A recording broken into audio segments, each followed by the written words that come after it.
Reflexão bíblica. Evangelho de Lucas. Capítulo 8. Lucas 8. Milagres de Jesus e a mulher no ministério. Em Lucas 8, veremos que durante o desenvolvimento de Jesus, muitas pessoas o seguiram. Contudo, há uma presença marcante: as mulheres. A vida de Jesus marca uma transição histórica em muitos aspectos e este é um deles. As mulheres não tinham qualquer valor para a sociedade, mas elas puderam se encontrar em Jesus, sentir-se úteis e valorizadas, amadas. Ele deu a elas importância e valor que merecem, e elas não o abandonaram e na ressurreição elas foram as primeiras a vê-lo. Na parábola do semeador, Jesus mostra que há diversos tipos de ouvintes e cada um deles trata a mensagem de maneira diferente, mas apenas aqueles que ouvem, guardam e praticam são considerados aptos para o reino de Deus. Uma semente, e a forma como nós a tratamos influenciará diretamente nossa colheita. Ao contrário da tradição católica, Jesus não demonstra na Bíblia veneração por Maria, deixando bem claro que sua mãe e seus irmãos, ou seja, sua família, é qualquer um que faz a vontade de seu Pai. Durante seu ministério, Jesus operou milagres fantásticos, como quando é acordado pelos discípulos durante a tormenta e com autoridade repreende os ventos e o mar apenas com a voz. Isto significa que a natureza se submete a ele como o Senhor. Portanto, não há nada em sua vida que ele não possa resolver. Muitos vivem muita opressão demoníaca e o gadareno era um desses. Ele vivia como um animal entre sepulcros, cortando-se com pedras, comendo carne podre, não havia correntes que o segurasse. Até o dia em que ele se encontrou com Jesus. Milagre de Jesus. Com poucas palavras o Senhor o libertou e chamou novamente à vida. Os que o viram ficaram maravilhados. Mas o Senhor lhe deu uma ordem: volte para casa e conte o quanto Deus lhe fez. O homem se foi e anunciou na cidade inteira o quanto Jesus tinha feito por ele. Jesus é poderoso para libertar o mais oprimido dos pecadores. Vimos uma mulher valente, é assim que podemos definir. Esta mulher superou o tempo, a falta de perspectiva, a fraqueza e uma outra série de dificuldades porque queria tocar em Jesus, com a esperança de ser curada. E foi. O contato de sua mão no corpo dele, aliada à sua fé, foi o suficiente. Curada. Jesus Cristo sentiu algo de diferente e lhe disse: filha, a sua fé a curou. Vá em paz. Enquanto isso, Jairo procurou Jesus. Sua filha estava entre a vida e a morte. Contudo, os muitos obstáculos do caminho atrasaram o mestre. Os vizinhos foram ao seu encontro e disseram: sua filha morreu. Não incomode mais o mestre. Nossa! É como uma bomba na vida de Jairo. E convenhamos, ao lermos, a impressão que temos é de que estavam torcendo contra Jairo. De toda forma, o autor da vida estava ali e ouviu tudo. Sua resposta foi imediata. Ouvindo isso, Jesus disse a Jairo: não tenha medo, tão somente creia, e ela será curada. Quando Jesus ordena, a morte se transforma em vida. Versículos 1 ao 27. E aconteceu que, depois disto, ele foi em todas as cidades e aldeias, pregando e anunciando as boas novas do reino de Deus, e os 12 estavam com ele.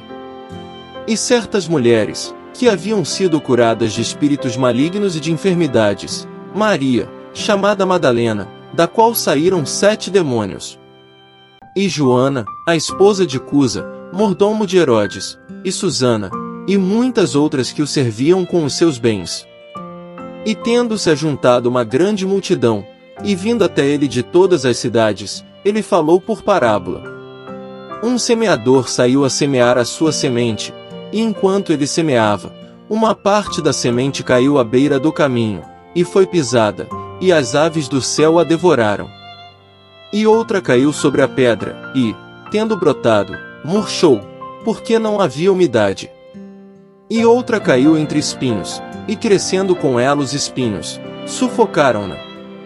E outra caiu em boa terra, e, crescendo, produziu fruto, a 100 por 1. Dizendo-lhe estas coisas, clamava: quem tem ouvidos para ouvir, ouça.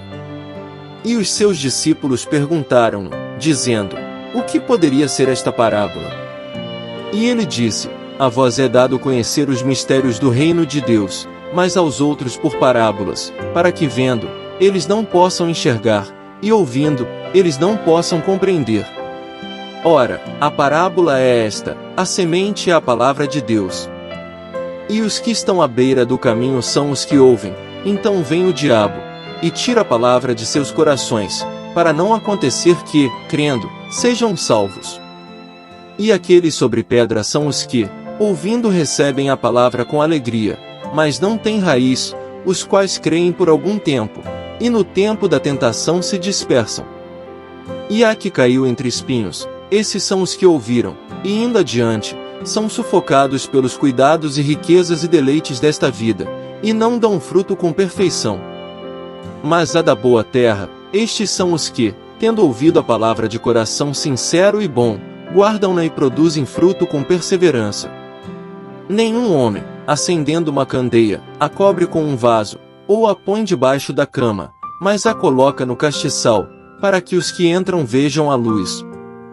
Porque não há nada em secreto, que não será manifesto, nem alguma coisa oculta, que não se tornará conhecida e venha à luz. Vede, pois, como ouvis, porque aquele que tem, a ele será dado, e aquele que não tem, até o que parece ter lhe será tomado. Então, foram ter com ele sua mãe e seus irmãos, e não podiam aproximar-se dele, por causa da multidão. E foi-lhe contado por alguns que disseram: tua mãe e teus irmãos estão lá fora, e querem ver-te.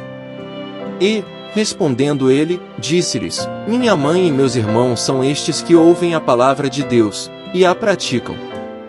Ora, aconteceu em um certo dia, que ele entrou no barco com seus discípulos, e disse-lhes: vamos para o outro lado do lago. E eles partiram. Mas, enquanto navegavam, ele adormeceu, e desceu uma tempestade de vento sobre o lago, e enchiam-se de água, estando em perigo. E, chegando-se a ele, o acordaram, dizendo: mestre, mestre, estamos perecendo. E ele, levantando-se, repreendeu o vento e a fúria da água, e eles cessaram, e houve calmaria. E ele disse-lhes: onde está a vossa fé? E eles, temendo, maravilharam-se, dizendo uns aos outros: que tipo de homem é este, que ordena até aos ventos e à água, e eles lhe obedecem? E eles chegaram à terra dos Gadarenos, que está defronte da Galileia. E, quando ele desembarcou, saiu-lhe ao encontro, fora da cidade, um certo homem que tinha demônios há muito tempo, e não usava roupas, nem habitava em alguma casa, mas nos sepulcros. Versículos 1 ao 3. As mulheres. Enquanto ia passando e anunciando na Galileia, Jesus estava em companhia dos 12. Ver nota em Lucas 6 versos 14 ao 16, e de algumas mulheres ricas que, agradecidas por Jesus tê-las curado, sustentavam financeiramente o Mestre e seus apóstolos. Aqui é apresentada Maria Madalena, isto é, da cidade de Magdala, que se tornou uma seguidora muito conhecida de Jesus, Mateus 27 verso 61. Joana, que também é mencionada em Lucas 24 verso 10, era casada com um homem de posição respeitável no governo de Herodes Antipas, tetrarca da Galileia, ver nota em Lucas 3 verso 1. Não se sabe mais nada acerca de Susana. Versículos 4 ao 8. O semeador. A partir deste ponto, Jesus usou muito mais a abordagem das parábolas, cujo objetivo é explicado nos versos 9 e 10. Em uma sociedade agrícola, todos devem ter entendido o que aconteceu quando o semeador saiu ao campo para semear. Havia pelo menos um caminho atravessando a maioria dos campos, e grande parte do terreno em Israel era rochoso debaixo da fina camada de solo superficial. Era inútil lançar sementes junto a esses caminhos. Muitos campos eram delimitados por arbustos espinhosos. As sementes que caíam ali não tinham chance de crescer e sobreviver até a época da colheita. Outras, porém, caíam em solo fértil e produziam uma enorme colheita, a 100 por 1. Quem tem ouvidos para ouvir, ouça. É um desafio a refletir cuidadosamente acerca da história, seu significado oculto e suas consequências na prática diária. Apocalipse 2 verso 7. Versículos 9 e 10. Os discípulos não compreendem. Os discípulos de Jesus não conseguiram entender a lição da história, então lhe perguntaram o que ela significava. Citando Isaías 6 verso 9, Jesus explicou que usava as parábolas como forma de revelar as verdades do reino de Deus aos cristãos. Contudo, a história em si, na verdade, escondia o significado aos incrédulos. Versículos 11 e 12. As sementes à beira do caminho. A chave para entender a parábola é que a semente lançada representa a pregação da palavra de Deus. As sementes que caíram na areia dura à beira do caminho não penetraram nos corações dos que ouviram a palavra de Deus porque o diabo roubou a semente. E eles continuam não salvos. Versículos 13 e 14. As sementes nas pedras e nos espinhos. As sementes do solo rochoso pareceram brotar no começo, mas não conseguiram criar raízes, então secaram e morreram. A semente que caiu entre espinhos, mas não amadureceu pode ser aquela cuja incredulidade é revelada por sua resposta aos cuidados e riquezas e deleites desta vida, ou cristãos que não são frutíferos. 1 Coríntios 3 versos 10 ao 15. Versículo 15. As sementes na boa terra. As sementes que caíram em boa terra representam os cristãos frutíferos, João 15 verso 2, que recebem a palavra de Deus de coração aberto e perseveram na fé. Versículos 16 ao 18. A candeia. A maneira como uma pessoa responde à revelação de Deus determina se ela irá receber mais luz ou se irá perder a luz que tem. No final, o Senhor trará todas as coisas à luz. Versículos 19 ao 21. A família de Jesus. Os relacionamentos edificados sobre a fé de ambos em Cristo, na abertura espiritual de um para com o outro e na obediência de ambos à palavra de Deus, são mais importantes do que os relacionamentos com membros da família biológica, principalmente quando os membros da família não são cristãos. Versículos 22 ao 25. Jesus acalma a tempestade. Quando a viagem de barco através do mar da Galileia terminou em uma tempestade de vento, Jesus estava dormindo no barco enquanto seus discípulos enfrentavam a tempestade, achando que iam morrer. Quando acordaram o Mestre, ele demonstrou total autoridade sobre o vento e a água, acalmando a tempestade. Jesus também repreendeu seus discípulos pela falta de fé. Se realmente tivessem confiado nele, eles não teriam temido nem mesmo os ventos e as ondas mais graves. Versículo 26. A terra de Gadara. A terra dos Gadarenos provavelmente ficava perto da cidade de Gergesa, ou Quersa, na costa leste do mar da Galileia.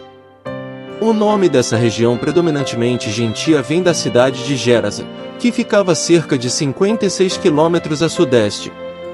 Versículo 27. O endemoniado gadareno. O relato paralelo de Mateus 8 verso 28 cita 2 endemoniados. Parece que Lucas preferiu focalizar apenas aquele que falou com Jesus.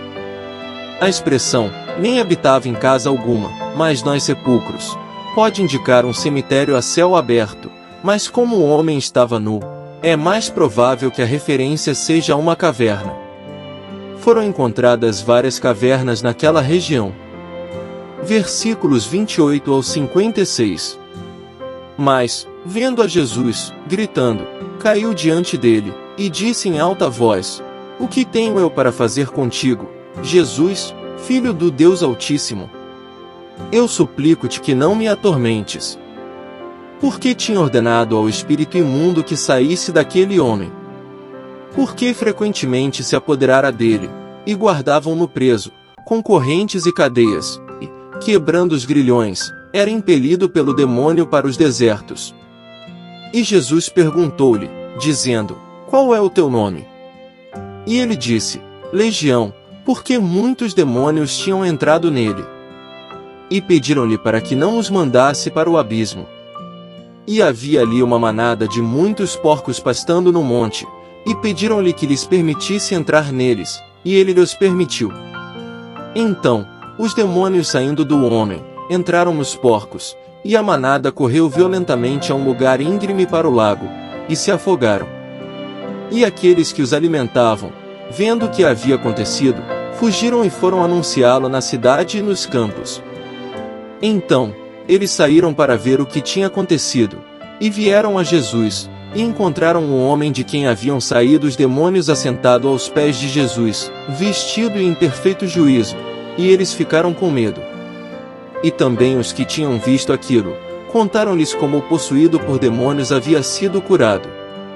Então, toda a multidão da terra ao redor dos gadarenos pediu-lhe para que se afastasse deles, porque estavam tomados por grande temor, e entrando ele no barco, retornou. E o homem de quem haviam saído os demônios, lhe pedia para que pudesse estar com ele, mas Jesus o despediu, dizendo, retorna para a tua própria casa, e mostra quão grandes coisas Deus fez por ti. E ele foi pelo seu caminho, publicando por toda a cidade quão grandes coisas Jesus lhe fizera. E aconteceu que, ao retornar Jesus, a multidão o recebeu com alegria, porque todos o estavam esperando. E eis que veio um homem chamado Jairo, que era um governante da sinagoga, e, prostrando-se aos pés de Jesus, pedia-lhe que fosse à sua casa. Porque ele tinha uma filha única, de cerca de 12 anos, que estava à morte. Mas, enquanto ele ia, as multidões o apertavam. E uma mulher que tinha um fluxo de sangue havia 12 anos, e gastara todos os seus sustentos com médicos, e não pôde ser curada por ninguém. Chegando por detrás dele, tocou na orla da sua veste, e imediatamente estancou o fluxo do seu sangue. E disse Jesus, quem me tocou? Quando todos negavam, Pedro e os que estavam com ele disseram, Mestre, a multidão te aperta e te pressiona, e dizes, quem me tocou? E disse Jesus, alguém me tocou, porque eu percebi que saiu virtude de mim. Então, vendo a mulher que não podia ocultar-se, ela veio tremendo, e prostrando-se diante dele, declarou-lhe perante todo o povo a causa por que ele havia tocado, e como ela fora curada imediatamente. E ele lhe disse, filha, tem bom ânimo, a tua fé te sarou, vá em paz. Enquanto ele ainda falava, veio alguém da casa do governante da sinagoga, dizendo, a tua filha está morta, não incomodes o mestre. Mas Jesus, ouvindo, respondeu-lhe, dizendo, não temas, crê somente, e serás salva. E, ele entrando na casa, não permitiu que nenhum homem entrasse, senão a Pedro, e a Tiago, e a João, e ao pai e à mãe da menina.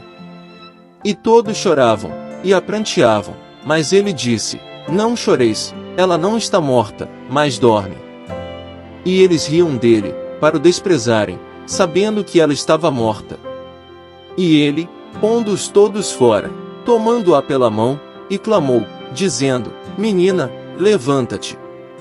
E o seu espírito voltou, e ela se levantou imediatamente, e ele ordenou que lhe dessem de comer. E seus pais ficaram admirados, mas ele ordenou-lhes que a nenhum homem contassem o que havia acontecido. Versículos 28 ao 31. A autoridade de Jesus. O demônio que falou identificou Jesus, assim como os espíritos malignos de Lucas 4 verso 34 e Atos 16 verso 17. Filho do Deus Altíssimo, foi a expressão usada pelo anjo ao falar com Maria, ver nota em Lucas 1 versos 31 ao 33. Não me atormentes, provavelmente se refere a mandar o demônio para o abismo, lugar em que alguns seres espirituais da maldade já estão confinados, Apocalipse 9 versos 1, 2 e 11. Os demônios capacitam as pessoas que eles possuem a fazer atos de grande força, quebrando as prisões. Não está claro se Jesus queria saber o nome do homem ou do ser que o possuía, mas foi o demônio que respondeu. Uma legião de soldados romanos era uma tropa de 6.000 soldados. Portanto, havia muitos demônios possuindo esse homem. Versículos 32 e 33. Jesus ordena. O fato de haver uma manada de muitos porcos indica que os gentios estavam em peso na região dos Gerazenos, porque os judeus consideravam os porcos animais imundos, Levíticos 11 versos 7 e 8, e jamais iriam criá-los. A cruel propensão dos demônios para a destruição é vista quando, assim que Jesus lhes permitiu entrar nos suínos, eles os fizeram se afogar no lago, o mar da Galileia. Versículos 34 ao 37. Os homens o temeram. Assentado aos pés de Jesus é a postura de um medo ao ver que o homem endemoniado tinha voltado ao normal, porque Jesus exercera um poder que revelou sua identidade sobrenatural. Versículos 38 e 39. A ordem de Jesus. Já que pediram que ele fosse embora, Jesus disse ao homem curado para permanecer naquela região e dar testemunho do que Deus fizera por ele. O homem obedeceu proclamando quão grandes coisas Jesus lhe fizera. Versículos 40 ao 42. Jairo. Jesus voltou para Galileia. Ele provavelmente já conhecia esse Jairo. O mestre havia pregado na maioria das sinagogas da Galileia e Jairo era governante, grego, orchon, líder, provavelmente o principal líder que dirigia os cultos, da sinagoga local. Versículos 43 ao 46. A mulher do fluxo de sangue. A narrativa da mulher que tinha um fluxo de sangue havia 12 anos, interrompe a narrativa para mostrar que a demora no momento crítico de enfermidade da filha de Jairo não impediu Jesus de curá-la. Quanto à mulher, sua hemorragia provavelmente era uma hemorragia menstrual, que a deixara cerimonialmente impura por todo esse tempo. Levíticos 15 versos 25 ao 31. Como médico, Lucas foi especialmente sensível ao fato de que essa mulher gastara todos os seus recursos com médicos, e não pôde ser curada por ninguém. Mesmo com a multidão apertando Jesus de todos os lados, ele imediatamente percebeu o toque da mulher que fora curada de sua hemorragia naquele mesmo instante. Nenhuma explicação é dada sobre como Jesus sabia que dele saíra virtude para curar. Versículos 47 e 48. Jesus se impressiona. A mulher foi curada imediatamente, mas é compreensível que tenha ficado com medo quando Jesus a destacou dentre todos. Após ouvir sua explicação, o Salvador disse que a fé que ela teve nele é que fez a cura acontecer. Versículos 49 e 50. A filha de Jairo. Durante o atraso causado pela interação de Jesus com a mulher hemorrágica, a filha do dirigente da sinagoga morreu. A conclusão natural é que agora ela estava além da ajuda do mestre. Jesus, no entanto, disse que o mesmo tipo de fé que fizera a cura da mulher hemorrágica acontecer, traria a menina morta de volta à vida. Versículos 51 ao 53. Jesus na casa de Jairo. Nesta passagem, Pedro, João e Tiago são separados por Jesus como o círculo interno dos apóstolos. Lucas 9 verso 28, Mateus 26 verso 37. Os pais da menina, e aparentemente até os apóstolos, estavam com uma sensação tão grande que aquilo era definitivo que, quando Jesus pareceu negar que a menina estava morta, ela não está morta, mas dorme, as pessoas da casa riam dele. Versículos 54 ao 56. Jesus ressuscita a menina. Quando Jesus ordenou, menina, levanta-te, o espírito dela voltou para o corpo. Em seguida, ela se levantou e pôs-se a comer. Não sabemos por que Jesus insistiu que os pais dela não contassem a ninguém que ele ressuscitara sua filha dos mortos. A multidão lá fora sabia que a menina tinha morrido de verdade. Agora que o Salvador tinha acabado de entrar para vê-la, ela estava viva. Não havia como esconder o fato de que Jesus a ressuscitara. 5 importantes lições que podemos aprender em Lucas 8. Parábola do semeador. Jesus ensina sobre os diferentes tipos de solo que representam diferentes receptividades ao Evangelho. Isso nos lembra da importância de cultivar corações receptivos à palavra de Deus para que possamos crescer espiritualmente. Poder de Jesus sobre a natureza. Jesus acalma a tempestade no mar, demonstrando seu poder sobre a criação. Isso nos ensina a confiar em Jesus em meio às tempestades da vida, sabendo que Ele tem o controle sobre todas as circunstâncias. Cura da mulher hemorrágica e ressurreição da filha de Jairo. Jesus demonstra seu poder de cura e restauração. Isso nos lembra do seu poder para trazer cura física, emocional e espiritual às nossas vidas, e que Ele é capaz de restaurar o que foi perdido. A importância da fé. Jesus elogia a fé da mulher hemorrágica e de Jairo ao pedir a cura de sua filha. Isso destaca a importância da fé em receber as bênçãos de Deus e nos incentiva a confiar plenamente em sua providência, mesmo em situações aparentemente impossíveis. Chamado para ouvir e obedecer. Jesus enfatiza a importância de ouvir e obedecer a palavra de Deus, comparando aqueles que ouvem e praticam a palavra a uma família espiritual. Isso nos desafia não apenas a ouvir a palavra de Deus, mas também a viver de acordo com ela em nossas vidas diárias. Conclusão. Concluindo, vimos histórias que nos mostram como os ventos e as ondas, os demônios, a doença e até mesmo a morte obedecem à palavra de Jesus. Hoje, a palavra de Jesus ainda contém esse poder curador. Conforme ouvimos e obedecemos a sua palavra, Jesus repreenderá os maus espíritos, as doenças que enfrentamos, e se for necessário, restaurará também a nossa saúde mental e nossa vida espiritual. Graça e paz por parte de nosso Deus e Pai, e de nosso Senhor e Salvador, Jesus Cristo, estejam sobre nossas vidas.